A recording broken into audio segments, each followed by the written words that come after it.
সুযোগ পাই আমরা যে আমাদের রাইস মিল থেকে প্রায় ৬ শতাধিক চাউলের বস্তা এখান থেকে ডাকাতি করে নিয়ে যাচ্ছে। এই ঘটনা জানার সাথে সাথেই আমাদের অফিসার ইনচার্জ তার টিম সহ আমরা ঘটনাস্থলে যাই এবং ঘটনাস্থলের সত্যতা আমরা এখানে পাই যে একটা ট্রাক যোগে এখান থেকে চালের বস্তা নিয়ে যাওয়া হয়েছে।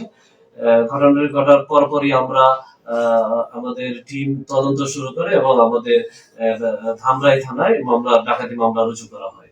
পরবর্তীতে আমাদের অফিসার ইনচার্জের নেতৃত্বে আমাদের ধামরাই থানার টিম বিভিন্ন ভাগে ভাগ হয়ে আমরা ঘটনার তদন্ত শুরু করি যে আমাদের যে ঘটনা ঘটেছে এবং তার পরবর্তীতে আমাদের ৫ তারিখ আমরা যে এই ঘটনার সাথে জড়িত আমাদের ৪ জনকে আমরা গ্রেফতার করি। ৪ জনকে গ্রেফতার করার পর আমাদের যে টিমটা কাজ করছে আমাদের এসআই কাউসারের নেতৃত্বে একটা টিম, এই টিম তাদের জিজ্ঞাসাবাদ করে জিজ্ঞাসাবাদের এক পর্যায়ে আমরা জানতে পারি যে বরিশাল বিভাগের বরগুনা থানাধীন পটুয়াখালী থানাধীন গলাচিপা কোন একটা জায়গায় পরিত্যক্ত জায়গায় তারা এই চালের বস্তাগুলো প্রাথমিক পর্যায়ে লুকিয়ে এসেছে যেন পরবর্তীতে তারা এটা বিক্রি বা অন্য কিছু করতে পারে।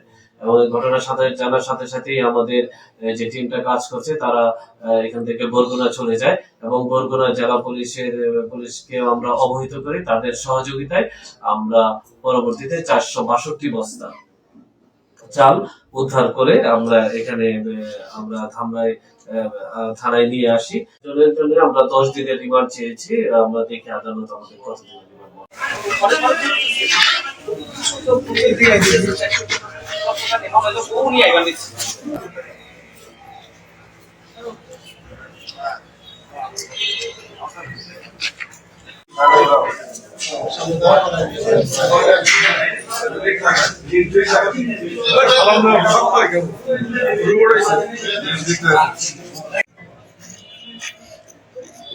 এটা কি অরিজিনাল নাম্বার?